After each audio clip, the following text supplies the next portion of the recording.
오늘 설교의 제목은 하나님이 복을 명령하시다. 하나님이 복을 명령하시다라는 제목으로 함께 말씀을 나누도록 하겠습니다.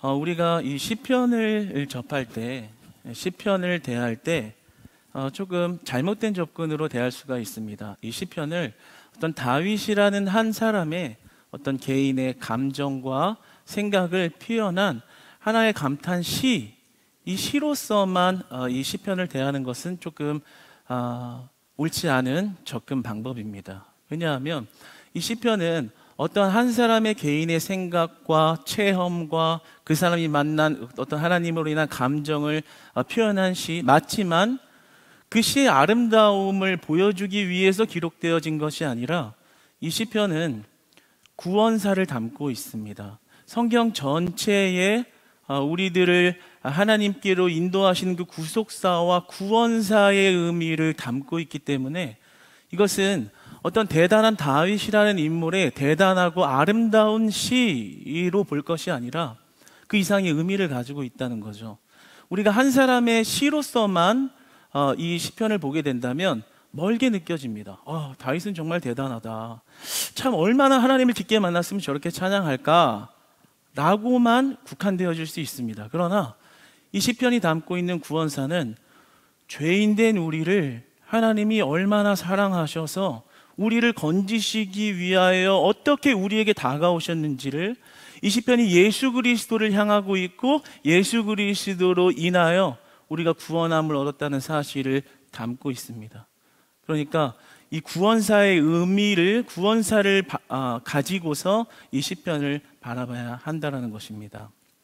여러분, 우리가 하나님께 복을 받는다라는 것은 참 영광스럽고 또 기쁜 일입니다. 내가 하나님께 복을 받는다, 내가 하나님께 복을 받았다라는 것을 생각만 해도 그 일은 설레이고 또 기대되는 일입니다. 성경에서 예수님께서는 혈류증을 앓은 여인을 고치셨습니다. 그 여인을 딱히 여기시고 긍휼히 여기시고 그 믿음 가운데 그녀의 병을 치료하셨지요. 안진뱅이를 일으키셨습니다. 평생 앉아서밖에 지낼 수 없는 자를 일으키시고 고쳐주셨습니다. 귀신 들린 자의 몸에 있는 귀신을 쫓아내시고 그의 심신이 다시 건강하여 살아갈 수 있도록 은혜를 베푸셨습니다. 하나님의 약속 안에 거한 자들에게 재물을 주시기도 하셨습니다. 부유하게도 하시고 형통하게도 하시고 그들에게 땅과 번성함의 축복을 주시기도 하셨습니다. 이러한 것은 우리가 이 땅에서 받은 하나님께 받은 큰 복입니다. 우리가 할 수 없는 일을 해내시는 하나님의 은혜를 입었다라는 것은 참 큰 복을 받았다, 큰 복을 받았다, 찬양할 만한 큰 복인 것입니다. 우리가 이 땅에 살면서 병든 몸이 치유함을 받고 사업이 잘 되고 직장이 잘 되고 그리고 좋은 배우자를 만나고 좋은 자녀들과 함께 가정을 잘 꾸려갈 수 있도록 은혜를 받았다면, 모든 일이 형통하는 그런 은혜를 받았다면 그것은 큰 축복이라고 말할 수 있을 것입니다. 저는 여러분들이 그런 축복을 다 받아 누리기를 주님 안에서 소망하고 소원합니다. 여러분, 그러나 우리가 이러한 복에만 집착하는 것은 옳지 않습니다. 우리가 이런 눈에 보이는 복에만 집착하는 것은 하나님이 원하시는 것이 아니라는 것이죠. 그러나 우리는 자꾸만 그러한 복에만 집착하게 되는 경향이 많습니다. 왜냐하면 왜 우리가 이런 눈에 보이는 복에만 집착하면 안 되냐면요, 하나님은 우리에게 보이는 복만 주려고 이 땅에 오신 것이 아니기 때문입니다. 당장 우리의 모든 문제를 해결해 주시기 위해서 우리의 인생에 찾아오신 것이 아니라는 겁니다.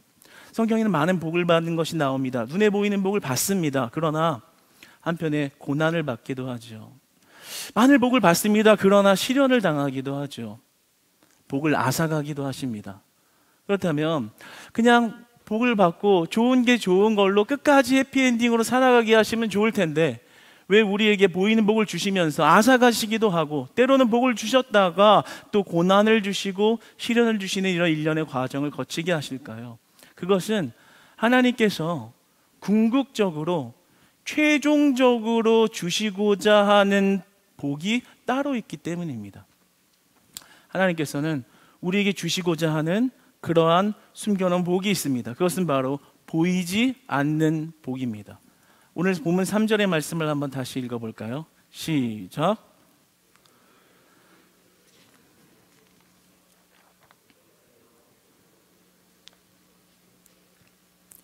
여호와께서 복을 명령하셨으니 그것은 곧 영생이라. 그 영생은 보이지 않는 복입니다.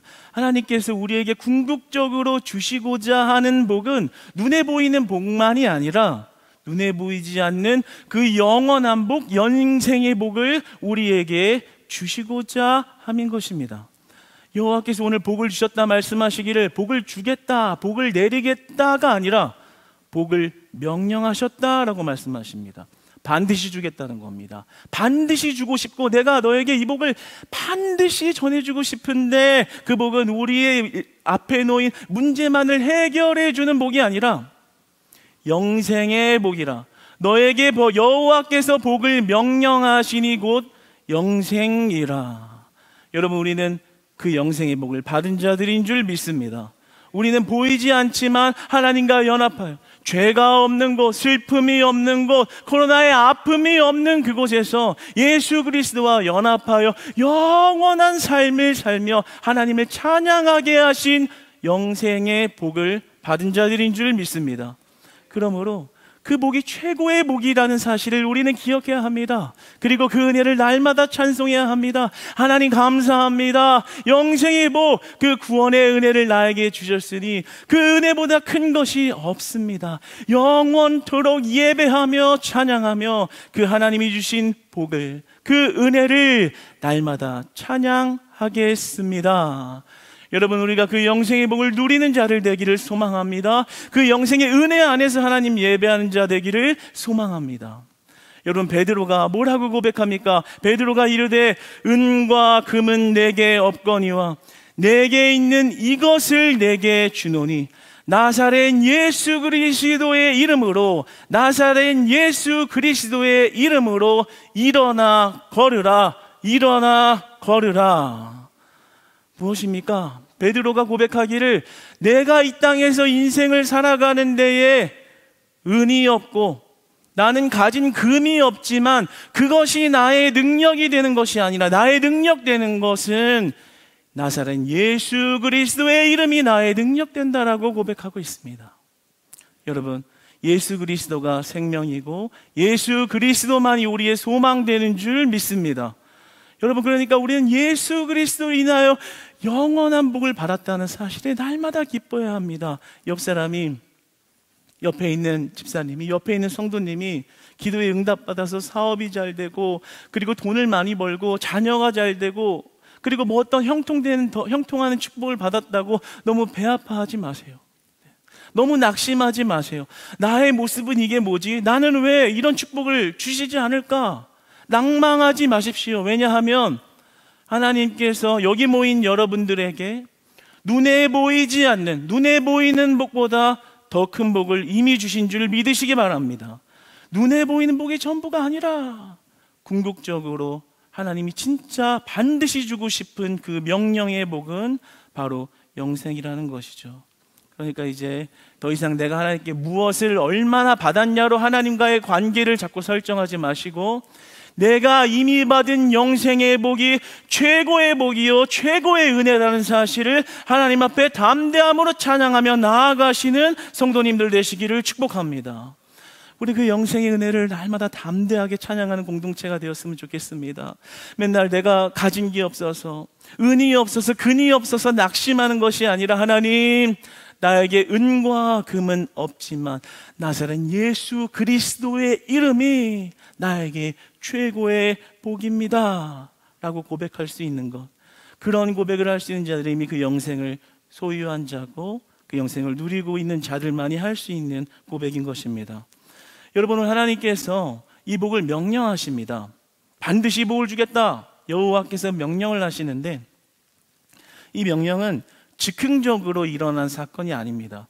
포로되었던 이스라엘이 다시 모이니까 어떤 그런 감격스러운 순간에 흥분하셔서 너무 감정이 격하셔서 복을 주겠다, 즉흥적으로 명령하신 것이 아니라 오늘 하나님의 복의 명령은 하나님의 약속에 근거하고 있습니다.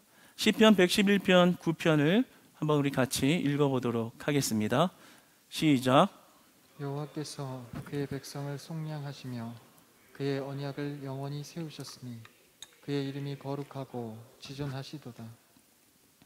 그냥 감정이 격해져서 내가 복 줄게 충동적으로 말한 것이 아니라요, 약속에 근거하고 있다라는 거예요. 여호와께서 그의 백성을 속량하시며 죄 많은 자들의 죄를 건지셔서 그의 언약 안의 백성으로 영원히 세우셨다, 약속하고 계시다는 것입니다.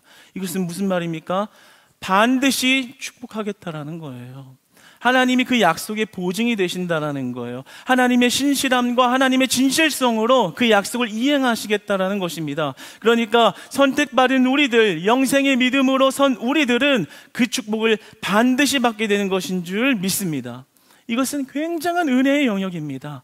가장 큰 은혜의 영역입니다. 왜냐하면 내가 뭐라고 그렇게 반드시 축복을 주신단 말인가? 여러분이 정말 그렇게 반드시 축복을 받을 만한 자격이 있는 사람이라 생각하십니까? 저도 마찬가지겠지만 아니라는 거예요. 내가 뭔데 그렇게 하나님 앞에 반드시 축복을 받을 만한 존재인가? 내가 뭐라고. 그러나 하나님은 그런 우리를 반드시 축복하겠다 말씀해 주시는 것입니다. 오늘 본문 3절의 말씀을 한번 같이 읽어보겠습니다. 시작. 할몬의 이슬이 시온의 산들에 내림 같도다. 거기서 여호와께서 복을 명령하셨나니 곧 영생이로다. 아멘. 헐몬은, 이 헐몬산은 이스라엘에서 가장 높은 산입니다. 그리고 이 헐몬산의 가장 큰 특징은 이슬이 많이 맺혀요. 이슬이 아주 많이 맺힙니다. 그 이슬은 참 아름답고 참 유용하기도 합니다. 그 당시에는 이슬이 워낙 많이 맺히다 보니까 그것을 물로서 활용하기도, 물로서 이렇게 생활에 활용하기도 했습니다. 그런데 시온의 산들은 어떤 산이냐면 이슬이 그렇게 맺혀지지 않는 산이에요. 작고 낮은 산입니다. 저도 이게 이스라엘에 방문했을 때 이 헐몬산을 갔습니다. 참 특별해요. 참 이스라엘의 기후와는 뭔가 맞지 않는 분위기와 배경입니다. 이슬이 많이 맺히고 안개가 자욱하고 뭔가 이스라엘의 어떤 지역의 배경과 분위기와 참 사뭇 다른 그런 특별함을 가지고 있는 산입니다. 그런데 그곳에서만 맺히는 이슬, 시온의 산들, 작고 낮고 그런 영롱하고 생기 있는 그런 이슬들이 맺히지 않는 산들에 그런 이슬을 내리겠다라고 말씀하시는 거예요. 시온산이 바로 저희인 것입니다. 시온산이 바로 우리들인 거예요.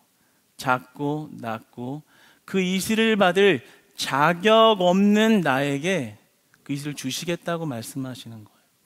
내가 그 구원의 은혜를 받을 충족할 만한 조건을 가져서가 아니라 나의 모습은 시온산 같은데 하나님은 그런 네가 자격 있다라고 칭하여 주신다라는 것입니다. 여러분 한번 따라 고백해 보시겠습니까? 구원은 자격 없는 나를 자격 있다 해주시는 은혜입니다.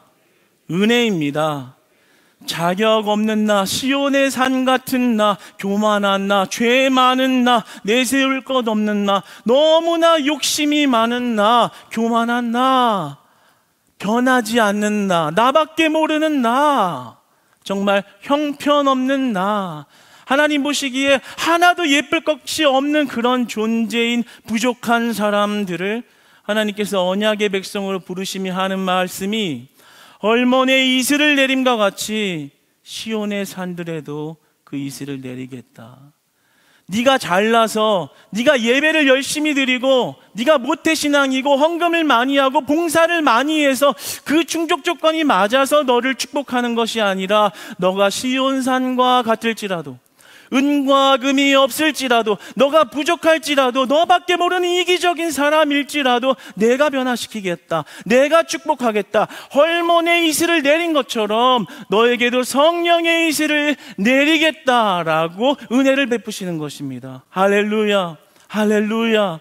그러니까 우리가 구원을 받았다는 사실은 단순히 내가 영생을 받았다라는 것이 아니라 자격 없는 내가 하나님의 은혜로 말미암아 그 천국잔치에 초대되었다는 사실이 바로 은혜의 영역인 것입니다. 여러분, 우리가 자격 없는 나를, 부족한 나를 자격 있다 말씀해 주신 그 명령의 복을 기억하시면서 우리 하나님 앞에 날마다 기쁨으로 찬양하시고 감사함으로 찬양하시고 예배하는데 온 마음과 힘을 다하는 저와 여러분 되시기를 소망합니다. 하나님이 이렇게 복을 명령하셨는데요, 그 명령의 복, 영생이라, 영생의 복을 받은 자들은 그 삶의 모습이 어떠한 것일까요? 정말 영생을 받은 자들, 그들의 모임의 생활, 삶의 모습, 그것은 어떠한 것일까요? 오늘 3절에 보면 하나님께서 복을 명령하시는데 거기서라고 말합니다. 어디서나 언제든지가 아니라 다른 곳에서가 아니라 거기서 복을 주었다. 거기는 바로 시온을 가리키고 있습니다. 그러니까 헐몬의 이슬을 내린 것처럼 시온의 이슬을 똑같이 내린다라는 말은 성도들의 연합을 얘기하고 있는 겁니다. 약속된 백성이라면 헐몬 같은 자나 시온 같은 자나 내가 다 축복할 거야. 그러니까 우리는 그 은혜 안에서 하나가 되어야 한다, 하나가 될 수 있다라는 것을 말하고 있는 것입니다. 그러니까 우리가 믿음으로 하나 된 곳에 영생의 복이 임한다는 것을 말씀하고 있습니다. 오늘 본문 1절로 한번 올라가 보겠습니다. 1절 한번 같이 읽어보겠습니다. 시작. 보라, 형제가 연합하여 동거함이 어찌 그리 선하고 아름다운고. 오늘 본문의 중요한 말씀입니다. 오늘 본문의 형제들의 연합을 말하고 있습니다. 이 형제들의 연합에 관하여 2절과 3절은 비유를 통해서 표현한 것입니다. 그러니까 오늘 가장 중요한 것은 바로 성도들의 연합인 것입니다. 보라, 형제가 연합하여 동거함이 어찌 그리 선하고 아름다운고. 포로되었던 이스라엘들, 뿔뿔이 흩어져서 하나님의 백성의 정체성을 잃어버렸던 자들이 다시 모여서 그 공동체의 정체성을 회복하고 하나님을 예배하는 공동체로 변화된 것입니다. 그것을 노래하고 있는 거예요. 보라, 이 함께 모여서 영생의 복을 받은 자들이 하나님을 찬양하고 그 절기에 온 마음을 다 예배하는 이 모습이 얼마나 선하고 아름다우냐라는 것이죠.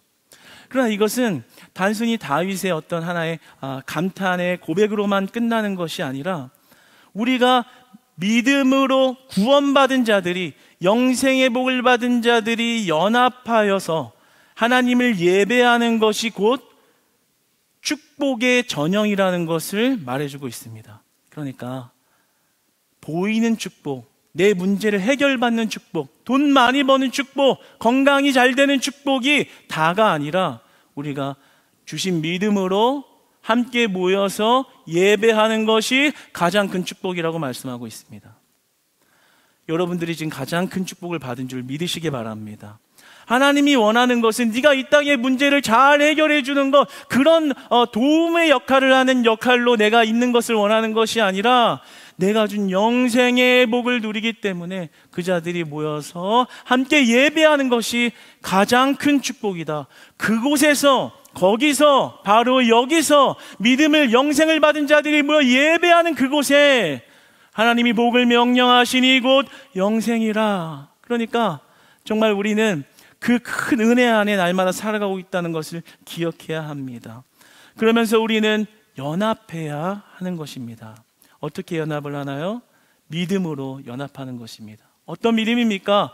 우리에게, 자격 없는 나에게 영생을 주신 그 은혜 말입니다. 그 은혜 안에서 연합하는 모습을 하나님께서는 선하다, 그 모습이 아름답다, 그거를 원한다 라고 우리에게 말씀해 주시는 것이죠. 그러나 사실 이것은 쉬운 문제가 아니죠. 교회 안에서 공동체가 사람이 모여서 어떠한 일을 하다 보면 참 문제가, 어떠한 사건이 문제가 아니라 사실은 사람과의 관계가 더 힘들 때가 훨씬 더 많습니다. 나와 너무 다른 사람, 말투와 스타일도 너무 다르고 생각하는 거나 가치관도 너무 다른데 그 사람과 화합을 한다는 것은 그렇게 말처럼 쉬운 문제가 아닙니다. 굉장히 상처를 받을 수도 있고 마음이 다치거나 아플 수 있습니다. 그런데 그런 상황에서 우리가 화합을 꿈꾸고 화합하려고 노력하는 것은 절대 쉬운 일은 아니라는 것이죠. 어쩌면 여기에 지금 많은 성도님들 중에 그러한 시간을 보내고 있는 분들도 있을 수 있습니다. 히브리서 13장 1절은 우리에게 이렇게 말씀합니다. 한번 같이 읽어보겠습니다. 시작. 형제 사랑하기를 계속하고. 형제 사랑하기를 계속하라. 이 말은 뭐냐면요, 계속하기 어렵다라는 거예요. 계속하기 어려울 만한 일들이 있다라는 거예요.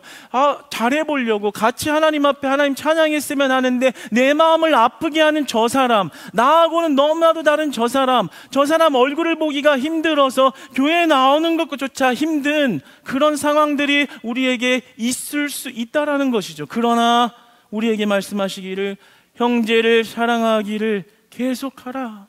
계속하라. 힘든 요소가 있지만, 분열의 요소가 있지만 우리는 형제 사랑하기에 힘쓰는 일을 계속해야 합니다. 왜냐하면 그리스도가 죄인된 우리를 하나님과 하나 되게 하기 위하여 죽으셨기 때문입니다. 그 긍휼을 우리가 입었기 때문에 우리가 용서하지 못하는 사람, 우리가 품을 수 없는 사람도 그리스도의 사랑 안에서 회복하려고 나아가는 것입니다. 여러분, 그 그리스도의 사랑, 그 보이지 않는 축복이 여러분의 심령 안에 회복되어지기를 축복합니다. 내가 뭐라고 이 축복을 받았는데, 내가 자격 있다고 받은 것이 아닌데, 나 같은 작은 자, 시온의 산들같이 이슬을 맺을 수 없는 그런 나를 자격 있다 해주신 그 은혜를 회복한다면요, 그 사람을 품을 수 있게 되는 줄 믿습니다. 그 사람을 용서할 수 있는 거예요. 믿음으로 하나 될 수 있는 힘이 바로 그리스도의 십자가의 도로부터 출발한다는 것입니다. 저도요, 이번에 이 코로나 기간을, 격리 기간을 보내면서요, 참 많은 위로와 격려를 받았습니다. 우리 많은 성도님들이 기도해 주신다는 것을 알았고 느꼈고, 그것이 참 큰 힘이 되었고요. 때로는 문자나 전화로 이렇게 위로해 주시고, 또 음식도 이렇게 손수 갖다 주시고 하시는 분들도 계셨어요.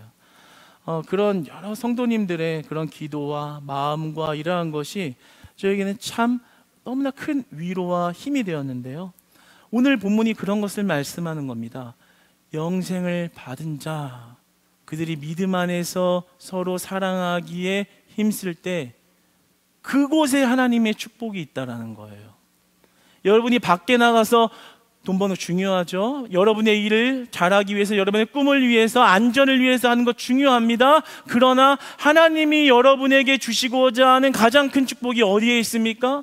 바로 믿음으로 하나 되어서 하나님을 섬기는 그 현장에, 거기서 복을 명하노니 곧 영생이라 말씀하십니다.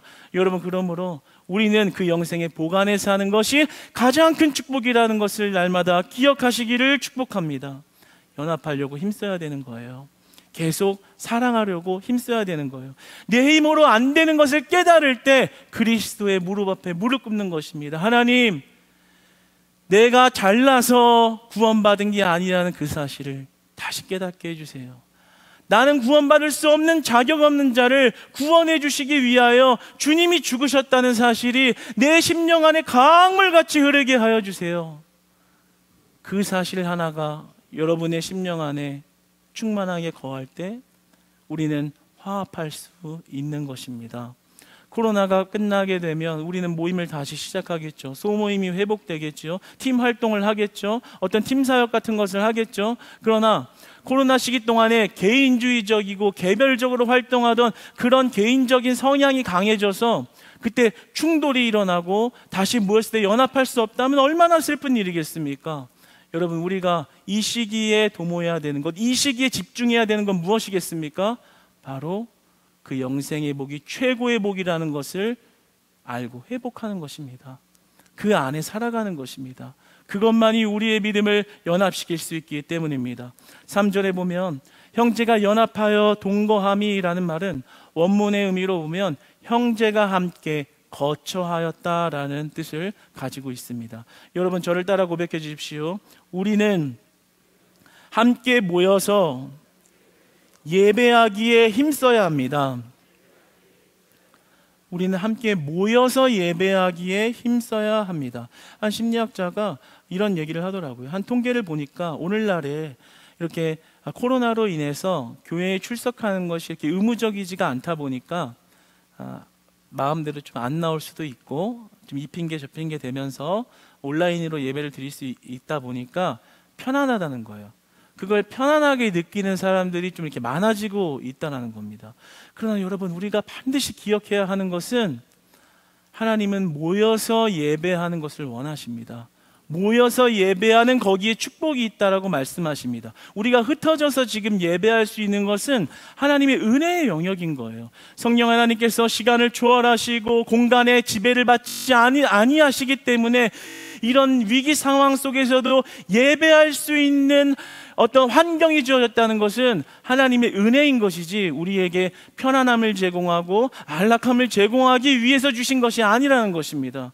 그러니까 우리가 이 시간에 더욱더 집중해야 할 것은 포로되어 있는 이스라엘처럼 흩어져서 예배드리는 그런 모습처럼 우리가 주님 앞에 서 있을 때 우리가 집중해야 하는 것은 바로 그 하나님의 은혜인 것입니다. 하나님, 다시 모이게 하여 주시옵소서. 내가 하나님이 다시 모이는 시간을 허락한다면 포로된 이스라엘을 연합하여 다시 하나 되게 하여 하나님을 예배하는 공동체로 회복시키신 것처럼 흩어져 있는 우리가 다시 모여 예배할 때 하나님, 그때 이전과 같지 않겠습니다. 하나님, 이 시간에 그 모여서 우리가 믿음으로 연합할 수 있도록 기도를 뜨겁게 하시고 그 하나님을 갈망하게 하시고 더욱더 말씀을 갈급하게 하셔서 우리가 하나님이 다시 모이게 하신다면, 다시 온전히 모여서 예배하게 하신다면 하나님, 이전과 같지 않고 믿음으로 연합하여 주님이 보시기에 선하다, 주님이 보시기에 아름답다라는 칭찬 듣기 위한 그런 신앙생활 하기를 원합니다. 주님, 모일 수 있도록 은혜를 베풀어 주시고 단순히 모이는 것이 전부가 아니라 우리가 믿음으로 일치되고 믿음으로 하나 된 공동체가 될 수 있도록 주님 은혜를 베풀어 주시옵소서라고 기도하는 것입니다. 우리가 이 상황 때문에 우리의 신앙이 약화되는 것이 아니라 이 어려운 상황이 우리의 기도를 더 뜨겁게 하는 은혜가 있기를 축복합니다. 우리가 더 열심히 예배해야 되는 이유가 되기를 소망합니다. 하나님이 주신 가장 큰 축복을 받았기 때문입니다. 보이지 않는 그 영생의 복, 가장 큰 복, 성경 전체를 통틀어서 한 개인에게, 나라에게, 그리고 역사 속에서 계속해서 주고자 하는 그 구원의 은혜를 우리가 이미 받았다라는 사실입니다. 형제가 거처함이 어찌 그리 선하고 아름다운고. 여러분, 우리가 예배 드릴 때요, 믿음으로 하나 된 모습이 하나님 보시기에 아름답다, 선하다, 내가 그 예배를 받겠다 라고 하는 그런 응답을 날마다 받으시는 그런 우리 크리스찬 교회 공동체 되기를 소망합니다. 2절의 말씀을 한번 같이 읽어보겠습니다. 시작. 머리에 있는 보배로운 기름이 수염 곧 아론의 수염에 흘러서 그의 옷깃까지 내림같고. 아까 전에 1절에 이제 성도들이 주의 이제 선택된 백성들이 이제 연합되었잖아요. 그것을 이제 선하고 아름답다, 그렇게 절기를 지키는 것이 기쁘다라고 노래했는데 그에 대한 비유를 2절과 3절에 이렇게 기록하는 것입니다. 여기서 좀 특별한 것은 단순히 보배로운 기름이 참 흐르는 것이 멋지다라고만 그런 어떤 아름다움만을 표현하고 노래한 것이 아니라 2절에 보면 아론의 수염에 흘러라고 하면서 아론을 등장시키십니다. 여기에 특별한 의미가 있습니다. 아론이 이제 제사장으로서 기름을 부음을 받습니다. 기름 부음을 받으면 이 머리서부터 기름이 떨어지겠죠. 그래서 수염에 그 기름이 흐르고 그 떨어지는 기름이 이제 어깨에도 흐르겠죠. 그러면서 그 어깨에 흐른 기름이 흉패에도 이렇게 흐르는데 그 흉패에는 그 12지파의 이름이 새겨져 있습니다. 그러니까 이것이 의미하는 것이 무엇이냐면 단순히 그 기름 부은 것처럼 우리가 축복을 받았다 이런 말이 아니라 하나님께서 그 아론을 통하여 그 12지파 그 민족에게 성령의 기름을 그 민족에게 구원의 은혜를, 그 민족에게 보이지 않는 복을 다 주셨다라는 것입니다. 그러니까 하나님의 백성들의 하나됨을 말씀하고 있습니다. 여러분, 우리 교회는 믿음으로 하나 되는 교회 되기를 소망합니다. 서로의 의견이 다르고 색깔이 달라도 우리가 하나 될 수 있는 이유가 하나님이 우리에게 주신 예수 그리스도 영생의 이름, 그 능력으로 하나 될 수 있는, 믿음이 일치될 수 있는 교회 되기를 진정으로 소망하고 원합니다. 그렇기 때문에 우리가 이렇게 믿음으로 연합하기 위해서는 포기할 줄도 알아야 돼요. 포기할 줄도 알고, 내가 내 생각에 맞지 않아도, 내 말투하고 다른 사람, 정말 꼴보기 싫은 사람이라 할지라도 내가 더 낮아져서 섬길 수 있고, 더 희생할 수 있고, 더 섬기고, 더 포기하고, 더 내 것을 내어줄 수 있도록 노력해야 하는 것입니다. 그것이 바로 믿음의 연합을 위해서 말입니다. 여러분, 왜 이토록 우리가 믿음으로 연합하는 일이 우리에게 이렇게 중요한 걸까? 왜냐하면 예수님께서 그렇게 기도하셨기 때문입니다. 요한복음 17장 21절로 23절까지의 말씀을 우리 합독해서 한번 읽어보도록 하겠습니다. 시작. 네, 화면에서 요한복음 17장 21절로 23절의 말씀 함께 읽어보겠습니다. 시작.